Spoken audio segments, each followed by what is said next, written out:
Pada musim cuti, sekolah pergerakan kenderaan di jalan raya meningkat secara mendadak dan ramai melancong ataupun balik kampung dan memang tidak dapat dinafikan pertambahan kenderaan ini seiring peningkatan risiko kemalangan dan usaha untuk mengurangkan kemalangan dan kematian di jalan raya ada dilakukan namun tidak semestinya diletakkan 100% di bahu pihak berkuasa. Individu atau pengguna jalan raya mesti memainkan peranan penting dalam memastikan kemalangan dapat dikurangkan atau dielakkan. Dan baiklah saudara, bersama kami di studio ketika ini untuk membincangkan topik hari ini ialah Datuk Dr. Tham Weng Wah, Ketua Pengarah Jabatan Keselamatan Jalan Raya JKJR. Apa khabar Datuk? Terima kasih Mizan kerana sudi menjemput saya untuk memberi sedikit nasihatlah kepada pengguna jalan raya ni pada musim cuti sekolah ni lah. Dan terima kasih kerana sudi juga bersama Nasional 1 hari ini. Baiklah Datuk, kita lihat sedikit mengenai statistik ya pada tahun 2013 iaitu di mana 477,204 kemalangan telah berlaku dan 6,915 kematian dan purata 19 orang terkorban sehari akibat kemalangan jalan raya di Malaysia. Jadi angka ini memang membimbangkan kepada seluruh rakyat Malaysia. Dan adakah daripada statistik ini kita dapat membayangkan ataupun mengatakan bahawa pemandu-pemandu kita semakin kurang berdisiplin? Apa pendapat Datuk? Memang angka yang dikatakan 19 mangsa setiap hari dan 6,915 yang terkorban pada tahun yang lepas ni adalah merupakan satu angka yang amat membimbangkan. Dan kita harus mengambil tindakan yang sewajarnya supaya perkara ini dapat ditangani. Dari segi disiplin ni ada punca dia dan juga ada di antaralah pengguna jalan raya sentiasa mereka mengandaikan bahawa kemalangan itu ada satu kemalangan dan mereka tidak akan berlaku terhadap mereka dan akan berlaku kepada orang yang lain. So dengan itu perlulah pengguna jalan raya semua perlu berhati-hati dan lebih proaktif lah dalam semasa waktu kita berada di jalan raya. Tak kisah secara memandu ke, bermotosikal ke atau sebagai pejalan kaki jugalah. Okey. Jadi berdasarkan kajian dan pemerhatian JKJR sebenarnya apakah faktor utama yang menyebabkan kemalangan di Malaysia ni? Daripada kajian daripada MyROS pada 2011 ada didapati bahawa punca manusia lah. Kecuaian manusia adalah merupakan 80%, 80.6% yang menyebabkan punca kemalangan lah.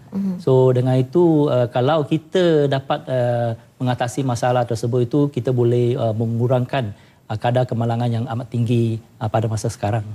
Ada juga menyatakan bahawa keadaan jalan raya itu sendiri memberi sedikit faktor mengapa kejadian kemalangan itu berlaku. Adakah itu benar dari pihak Datuk sendiri? Itu hanya 13.6% saja.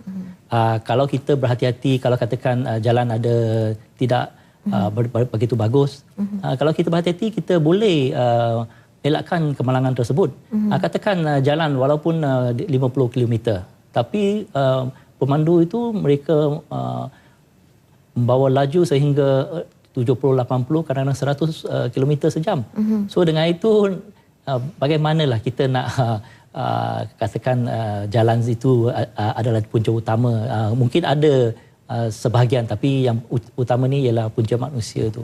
Okey. Baiklah, seperti yang Datuk lihat tadi sebelum kami bersama Datuk, kita lihat bahawa setakat ini keadaan banjir di Pantai Timur amat membimbangkan dan mungkin keadaan banjir itu memberi sedikit kesan terhadap struktur jalan raya itu sendiri dan mungkin akan memberi kesan kepada pengguna jalan raya dan mungkin ada yang perlu ataupun yang telah dilakukan oleh pihak Datuk untuk memastikan keadaan jalan raya terbabit terutama sekali ke kawasan-kawasan banjir itu berada dalam keadaan baik dan selesa.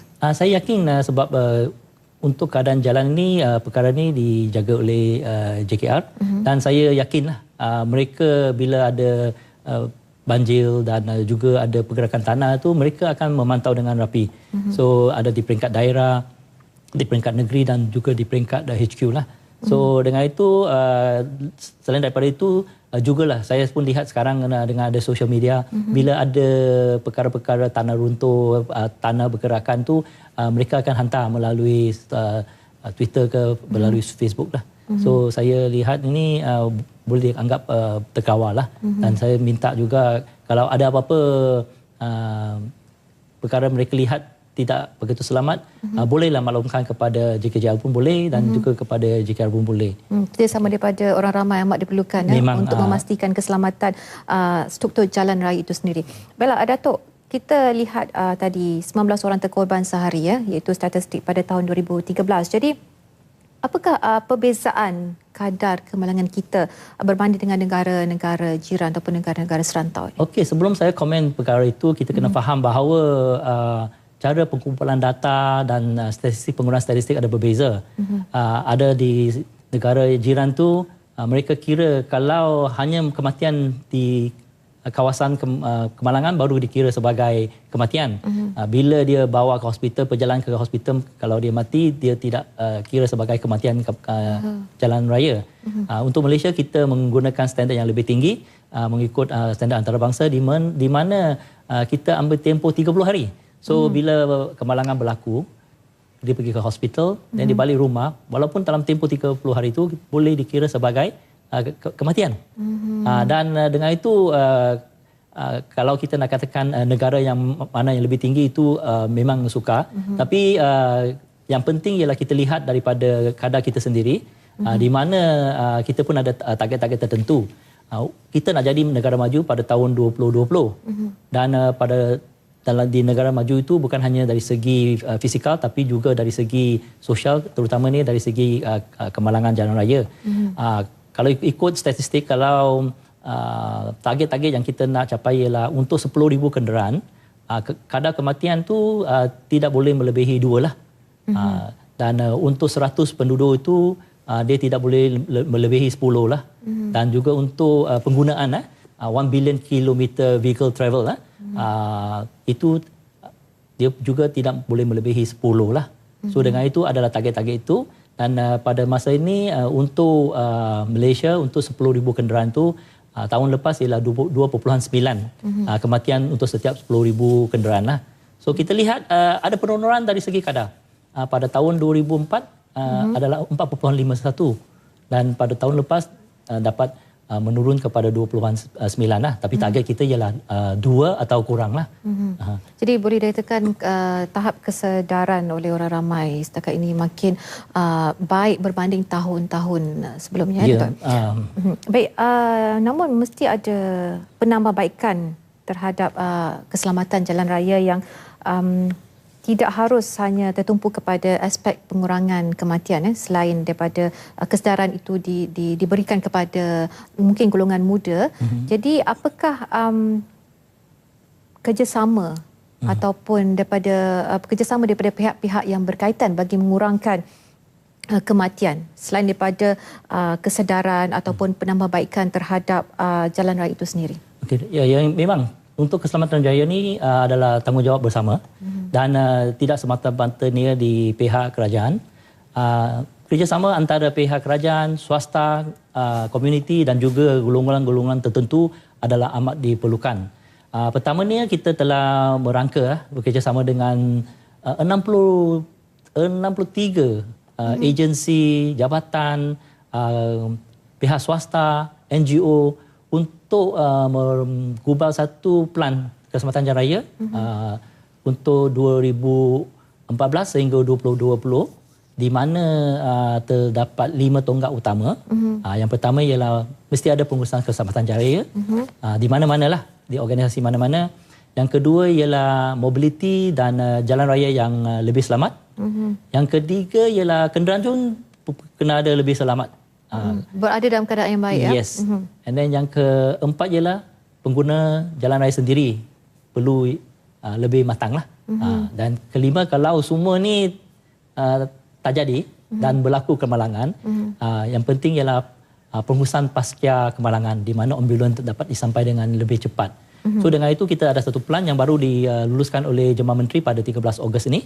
Dan ini memerlukan kerjasama semua pihak, swasta, awam dan juga NGO lah dan komuniti sendirilah.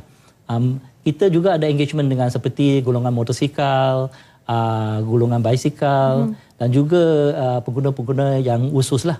Dengan itu kita berharaplah dapat mengurangkanlah kadar kematian. Okey, tadi Datuk ada menyebut mengenai plan keselamatan. Jadi dalam melaksanakan plan keselamatan ini, apakah cabaran ataupun risiko yang sebenar? Cabaran yang pertama ialah dari segi koordinasi lah. Kita perlu membuat penyelarasan. Kalau tidak, A buat ini, B buat yang lain, C buat yang lain, kita akan kadang-kadang overlapping. No? So yang penting kita perlu bersatu dan kita dengan plan ini kita boleh lihat di mana kita punya destinasi dan bagaimana kita masing-masing dapat menyumbang terhadap pencapaian itulah. Dia macam satu kapal lah. Kita tahu, kalau kita tahu pelabuhan kita tahu tempoh bila nak sampai dan mudahlah untuk dekat anak kapal tu mereka berusaha lah. Kalau tidak, ada yang dekat tukang enjin kata tak apalah besok saya baru nak start enjin, you know. Tapi kapten kata kita nak bergerak tu kan. So itu adalah dari segi itu akan membantu. So cabaran kita hadapi ialah of course dari segi penyelarasan dan juga komitmen daripada masyarakat lah semua. Daripada kalau tadi agensi tu di peringkat yang tertinggi. Dia tak boleh katakan kita sokong, tapi saya sendiri basic saja pakai seatbelt pun tak nak pakai. Itu mencerminkan susah kalau dia nak minta anak buah dia ikut peraturan keselamatan jalan raya, tapi bila anak buah tengok bos pun tak pakai seatbelt ni, apa dia cakap ni ya? So itu adalah penting lah perkara itu. Okey, baiklah, mungkin sedikit nasihat ataupun harapan Datuk dan buat masa ini masih lagi dalam musim cuti sekolah dan mungkin 25 bulan ini kita akan menyambut Christmas. Mungkin sedikit nasihat kepada penonton. Memang kita akan lihat bahawa peningkatan kenderaan di jalan raya dan yang penting ialah perancangan. Jangan kita sentiasalah, saya lihatlah kita suka last minute. Last minute kita semua nak keluar pada waktu yang sama. Itu menyebabkan kita jam. Dan selepas tu kita terlalu emosi. Bila jam kita terlalu emosi, itu kita boleh dikatakanlah bila pemandu kereta kenderaan tu menghilang kawalan tu, mereka boleh menyebabkan kemalangan berlaku.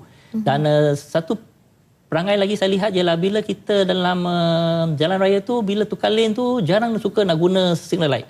So tiba-tiba pemandu ini memotong atau tukar lane, dan dengan itu amat bahaya sebab dekat lane yang laju itu dia laju, tapi walaupun tiba-tiba orang depan tu tukar lane tu akan menyebabkanlah kemalangan lah. Ini antara perkara-perkara yang perlu diberi perhatian semasa musim cuti sekolah lah. Dan jangan juga terlalu dekat kenderaan depan lah, sebab itu pun mengurangkan kebolehan kita untuk mengawal kenderaan kita jugalah. Itu adalah antara nasihat-nasihat, tapi yang penting rancang, cukup rehat dan kita jangan terlalu emosi lah. Jangan menurut perasaan ketika memandu. Baiklah, terima kasih saya ucapkan kepada Datuk Dr. Tam Weng Wah, Ketua Pengarah Jabatan Keselamatan Jalan Raya JKJAR. Terima kasih sekali lagi Datuk kerana sudi bersama kami.